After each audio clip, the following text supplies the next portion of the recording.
Hi friends, Bangladesh চ্যানেলের পক্ষ থেকে সবাইকে আরও একবার সুস্বাগতম। আজকে যে বিষয়টা নিয়ে আলোচনা করব সেটা হচ্ছে upper primary first phase verification শেষ হয়ে গেছে, সেকেন্ড ফেজ ভেরিফিকেশন চলছে। সেকেন্ড ফেজ নিয়ে নানা রকম কথাবার্তা উঠেছে, কম বেশি আমরা সবাই জানি।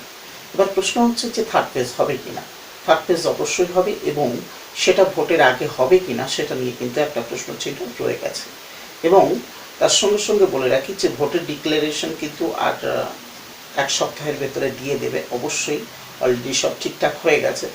তো এখন মূল প্রশ্ন আরেকটা যেটা থাকছে সেটা হচ্ছে ফার্স্ট ফেজ এবং সেকেন্ড ফেজ একসাথে কি ইন্টারভিউ হবে।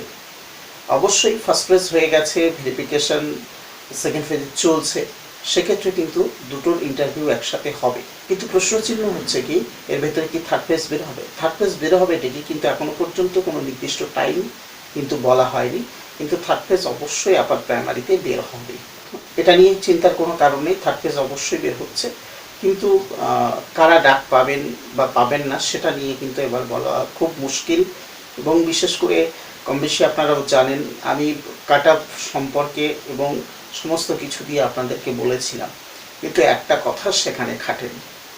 কেন খাটেনি কম বেশি আপনারা সেটা বুঝতে পেরেছেন। এখানে যেভাবে ফার্স্ট ফেজে নেমেছিল এবং ফার্স্ট ফেজে যেভাবে ক্যান্ডিডেটরা ডাক পেয়েছিল, সেকেন্ড ফেজে কিন্তু সেভাবে ডাক পায়নি।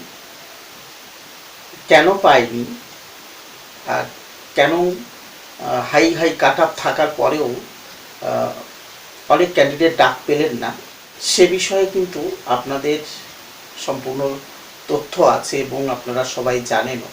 এখানে বাড়তি করে কিছু বলবো না।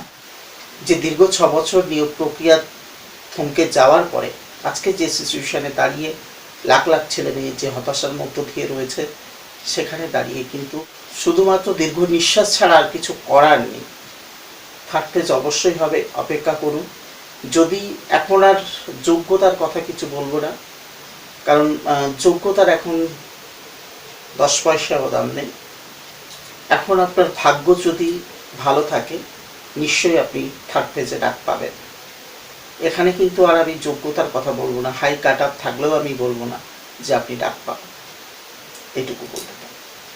তো যারা এতদিন ধরে ধৈর্য ধরে ছিলেন, আপার প্রাইমারিতে যে ঘটনাটা ঘটে গেছে, বিভিন্ন রকম ঘটনা ঘটেছে আপনারা জানেন। অনেক ভালো ভালো প্রার্থী আছেন, আবার অনেকে ওভাবে পাওয়ার চেষ্টা করেছেন, কিন্তু সবচেয়ে কষ্টের যারা সত্যিকারের মেরিট, তারা কিন্তু এখনো পর্যন্ত কি বলা যায় যে কপাল বা চাপড়ানোর মতো হয়ে গেছে। তারা কিন্তু কোনো দিশা খুঁজে পাচ্ছে না।